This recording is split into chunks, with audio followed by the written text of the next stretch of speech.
ஓம் நமச்சிவாய.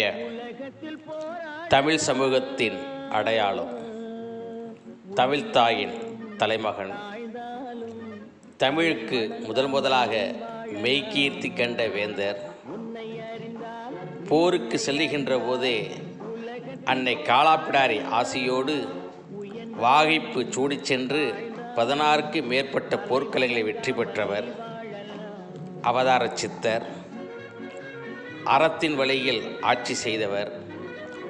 அப்பெருவேந்தருடைய அவதார திருநாளை மாவட்ட அளவில் கொண்டாட அரசாணை பிறப்பித்த தமிழக அரசே, திராவிட முன்னேற்றக் கழகமே, உங்களுக்கு நன்றி. ஆனாலும் 1.5 கோடி முத்திரையர்கள் அவருடைய வாரிசாக இன்றைக்கு தமிழகத்தில் இருக்கின்றார்கள். தமிழ்த்தாயின் தலைமகனுடைய அவதார திருநாளை திருச்சி மாவட்டத்தில் மட்டும் கொண்டாடக்கூடாது. எங்களுடைய கோரிக்கை மாநிலம் முழுவதும் கொண்டாட வேண்டும். அன்றைய தினம் மதுக்கடைகள் மூடப்பட வேண்டும். அது மட்டுமல்ல, பேரரசர் பெயரிலே ஒரு பல்கலைக்கழகம் அமைக்க என்ன தயக்கம்? 2000 ஆண்டுகளாக சமண நல்லிணக்கத்தோடு தமிழ் நிலத்தை காவல் காத்த காவல்கார வம்சத்திற்கு தனி இட ஒதுக்கீடு வழங்க என்ன தயக்கம்?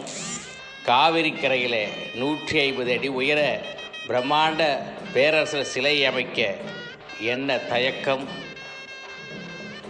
பேரரசுடைய மணிமண்டபத்தில் மெய்கீர்த்திகளை கிரானைட் கல்வெட்டிலே பதிக்க என்ன தயக்கம்? தமிழக அரசே, திராவிட முன்னேற்றக் கழகமே, மீண்டும் எங்கள் முத்திரைய சமுதாயத்திற்கு உரிய அங்கீகாரத்தை தாருங்கள்.